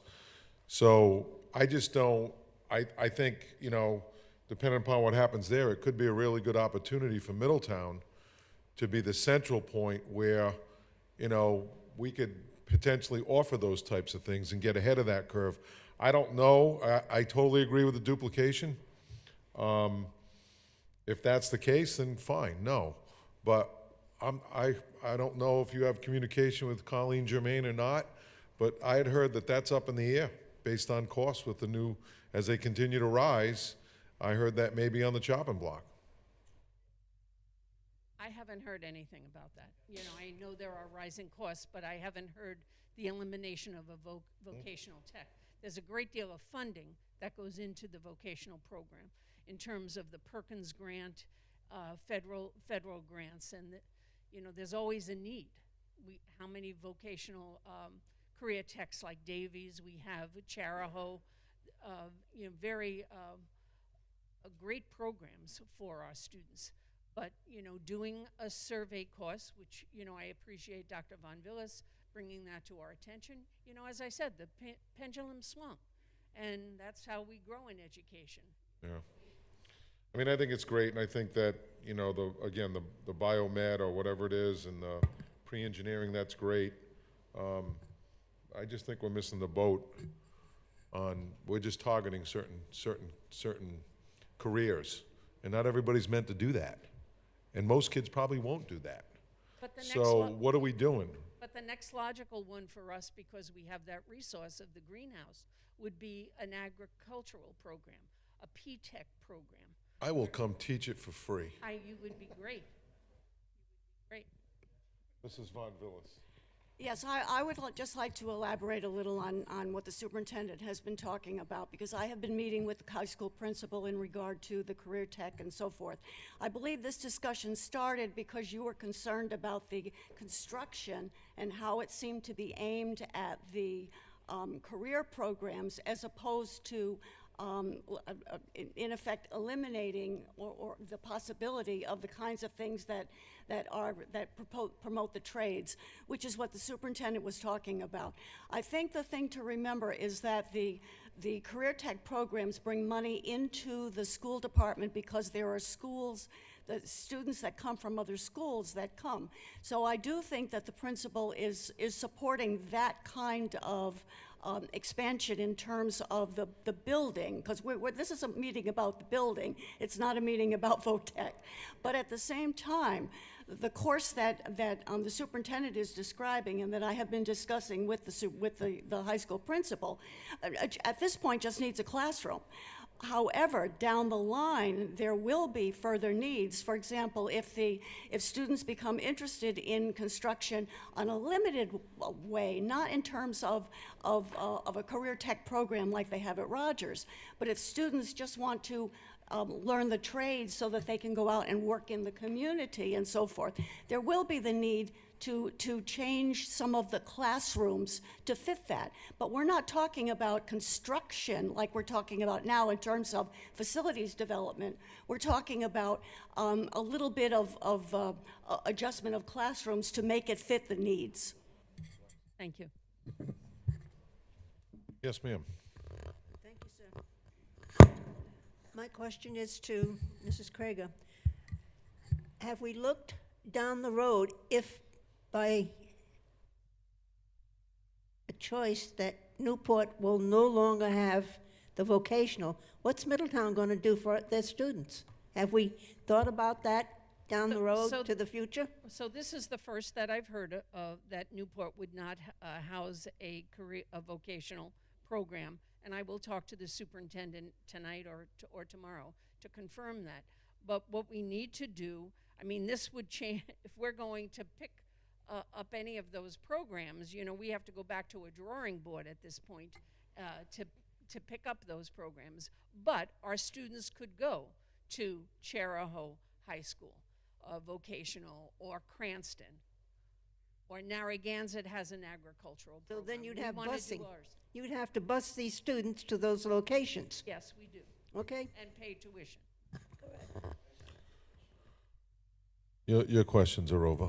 No, I'm just But we are talking about programming, and this is about building, so You know, I don't want to spend time taking away from our No, I great think- building I committee. just want to, what I heard was that they're trying to design that building, and it's, you know, it's changed several times, and I think they keep trying to figure out where they're going to fit that into the building. So I think that's the issue they're having right now. They want to have it, from what I'm reading, but it's, do they have the ability to get it in the building? And there's a lot of, as you mentioned, just so people are aware, when a child goes from Middletown to another school, or a child comes from one school to Middletown, there's credits that are given back and forth between the schools. So there's revenue that's being generated. And that goes into your budget, right? In regards to that comes in and helps facilitates those programs. And you see our budget line where we talk about a tuition line for the Career Tech. Right. And I've had a lot of plumbers come up to me, contractors, sail makers, where we do internships. And they're like, we'd come in and show the kids how to do this. And one of the things we talked about was we're looking at the build out over on West Main Road and the Coddington Highway. And what we're looking maybe at what we're going to put in there. And so conversation someone brought up was, hey, maybe we have a community center where the kids aren't in school in their senior year or junior year or sophomore year, 40 hours a week. Maybe they're only in school 20 hours a week, and they're in a community center learning a trade or learning education or learning to go into the military. You get them out of school and get them into the community. So I'm excited for this. Again, I'm talking program, and we probably need to get back to the building. There's some exciting things happening in the state. Maybe combining both of those thoughts, the program and the facility. On the second page, or Ed, I don't know if you want to, there is on the top left-hand side, it says future, Voc Tech expansion. I saw that. Maybe, can you talk about that space a little bit, or what could be used in that space, or to kind of blend? the Well, his conversation? VOTEC definition is different from ours. But you I understand it says that, but when I asked him about VOTEC, he was talking about biomed, No, I understand. pre-engineering and that kind of stuff. I understand what's existing, but I'm saying there's a white space with nothing, right? Yeah, And that's for whatever it could be. that's exactly right. I mean, part of our due diligence is to understand that these schools have the potential of further evolving in the future. Some program comes along and you need more space. We don't know what it is, but it's important to know where it would happen, how it might happen, whether the site can accommodate it in the first place. Because you never want to spend money and then have to undo something you've done already. That's the worst thing. So you just plan ahead and say, if we have to expand in the future, this is where we're going to do it. Here's why the circulation makes sense. The code issues, parking lots, things like that. That's all that is. So it's not at all specific to the program that's next to it, although it could be that Folk Tech program expansion. It could be a different program if that opportunity arises. Yes, ma'am. I think the key to this is flexibility. I mean, what we're talking about is we're not talking about building something that's locked in concrete. We're talking about creating a situation that will be flexible, that you'll be able to use whichever way that you want to. So we're not locked into anything. It's a matter of providing the facility that will adapt to what its needs are. That's precisely the point. That's a great point. And we talked a little bit about that on the tour when we were talking about the labs, for example, that if you organize the labs in a certain way so that the furniture is not going to dictate how that room is used, the room can be flexible in the future. So we know that curriculum is going to change. You don't want to have to change the room every time. So. I was just gonna say that, curriculum's gonna change based on what our society, how it evolves and student interest, and so things are going to change naturally. We can't hear Teresa.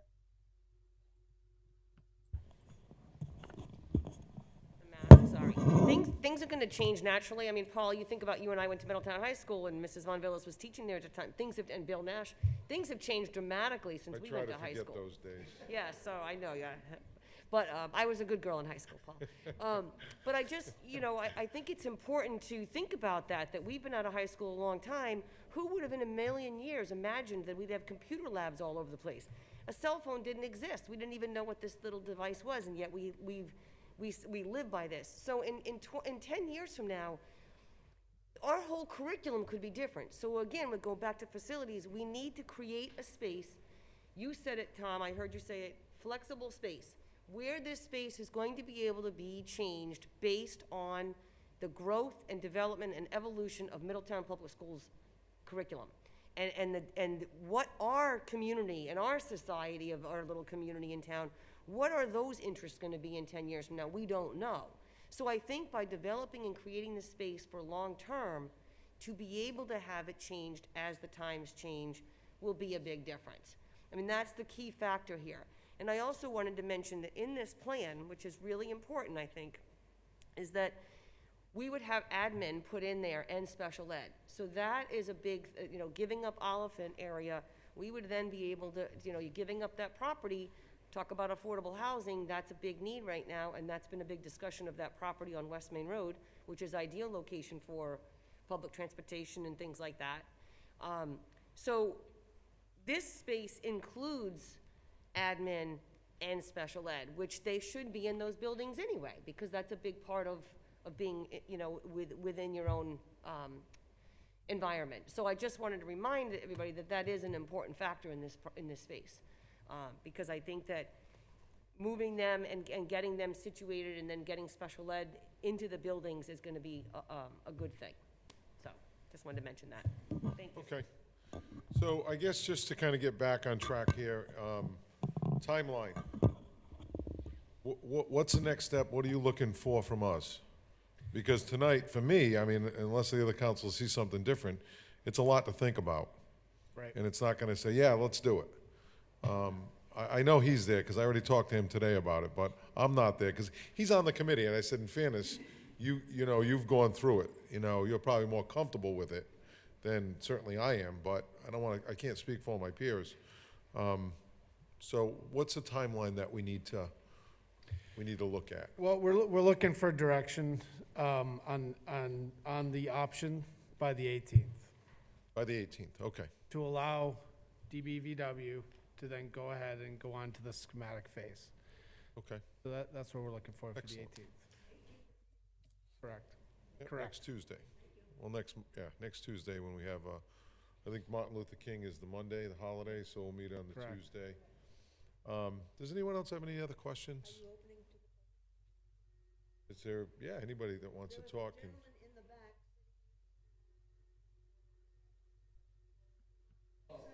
Yeah, I think it was covered, so. This is our high school principal. Yeah, this is Dr. Heath from Portsmouth.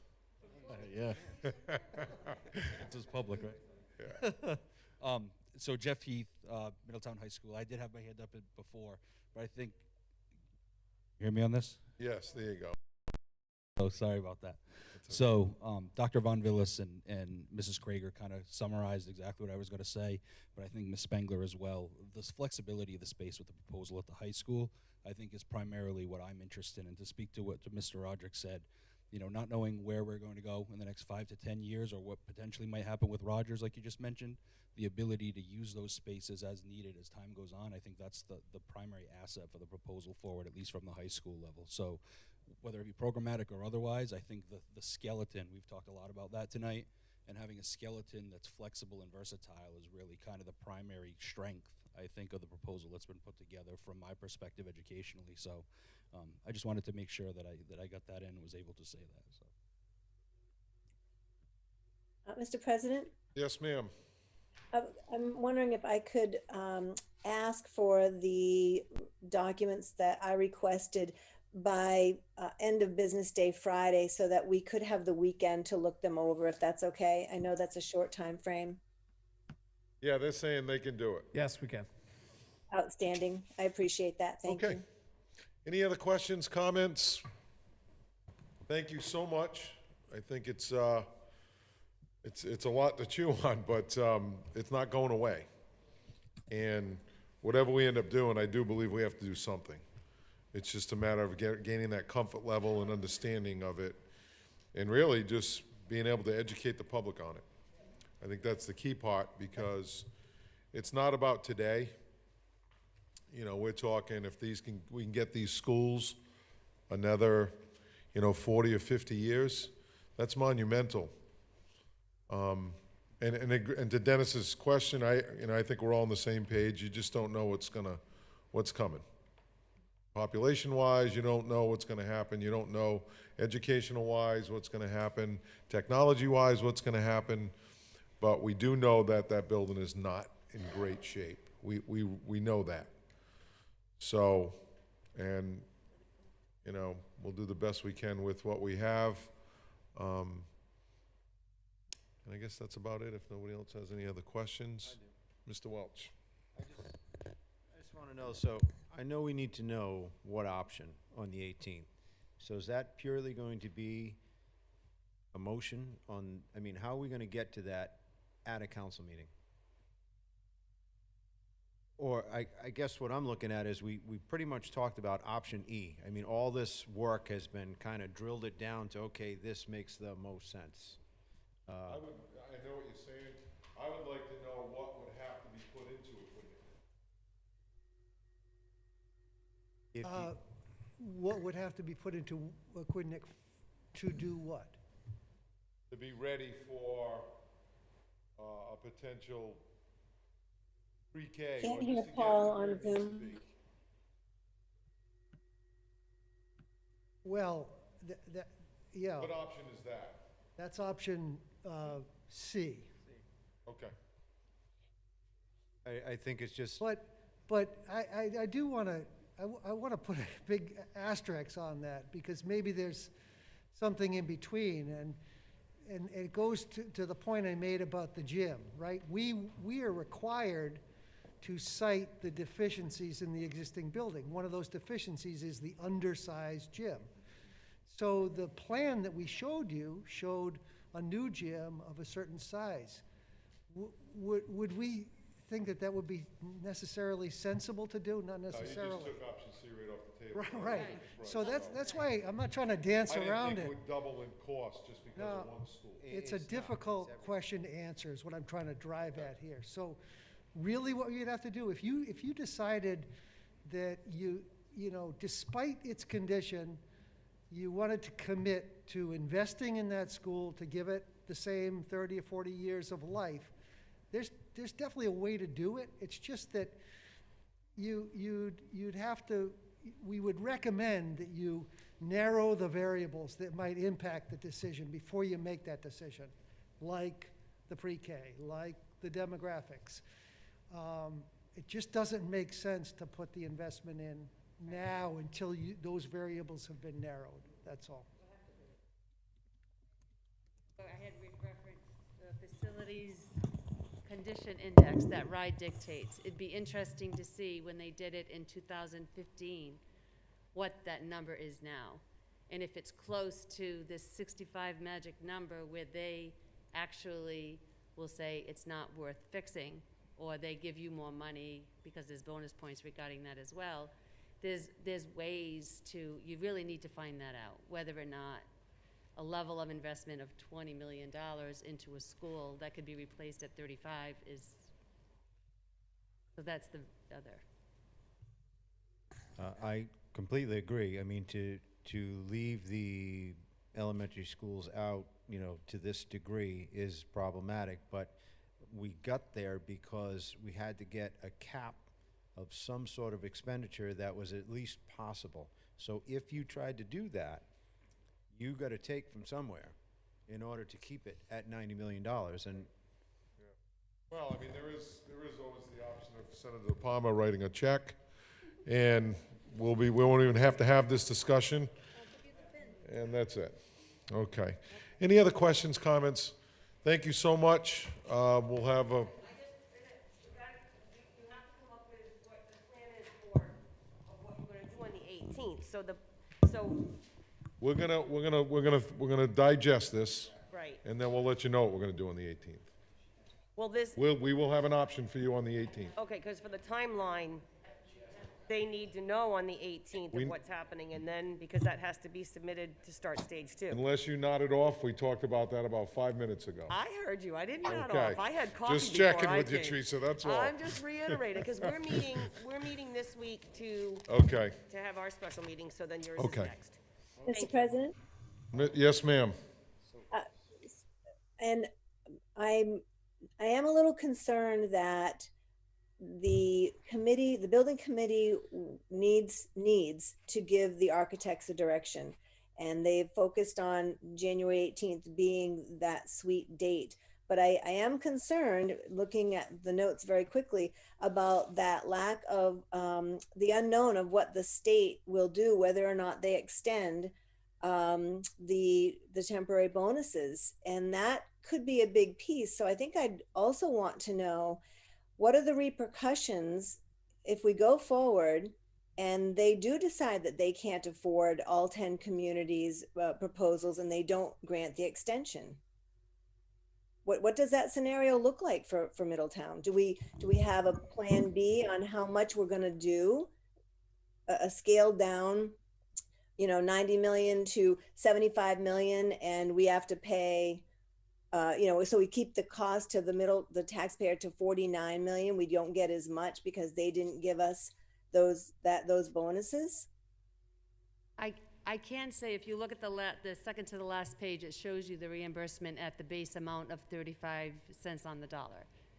But I can also, if a bond passed at the 90 and you decided that you couldn't afford the 90, you by law have to, the regulations, you have to spend half of it. So you're committed to spending half. So if in fact it got to the point where those bonus points weren't passed, that's the commitment. So if you went in at 90 and they didn't pass the extension, you would have to spend the 45. Does that answer your question? Yes, and yeah, I that's think what I'm saying. Just scale back the scope to accommodate the number that you would like to spend. And I think that we and the taxpayer should know what that scope is. But I think they would need to know both scopes, in all fairness, before they vote in November. Yeah, and that's what I was saying about earlier. You said the cart and a horse, or whatever, however you framed it. I mean, I think that, when you make decisions like that, you certainly want the most assurances you can have. Well, I guess And that's. feeling confident in that. Yeah, I guess that's the point I was trying to make about, as you develop the design documents and its associated cost estimate, you do it in a way that if you have to go back and push and pull to change the scope, that's how you do it. You have all the pieces. It's a bit of a menu. It's not quite as simple as that because, so much of this work, you have to do it in a bunch, right? If you start pulling all the plumbing out of the floors in a school, that, along with it comes an associated amount of work. So it's not as easy as it may seem, but I do think in having that itemized scope and cost estimate, that's the way you would do it. To answer your question, if that circumstance arose, you'd have to go back at it and say, how do we pull out enough to account for that lost revenue? That satisfy your question, Terry? Yes, it answers the question. I would have to digest how I feel about it and what the best response is for Middletown. Okay. Mr. President, I would just add, the council's not compelled to issue the bonds if they're approved. I'm sorry, Sean? You're not compelled to issue the bonds just because the voters approve them. That's correct. So there is no gun to your head per se to issue half of the bonds or, spend half of the money. Right. I just want to be clear on that. Yeah, we just don't do it. You just do nothing. Right. Which really is not a good option either. No, But that you're right. By law, you're correct. Okay. Anybody else? No? Excellent. Thank you so much. Appreciate it, and we'll see you on the 18th, I guess. We have a motion. Do we have a second? To adjourn. Any further discussion? All in favor? Aye. Thank you, everyone.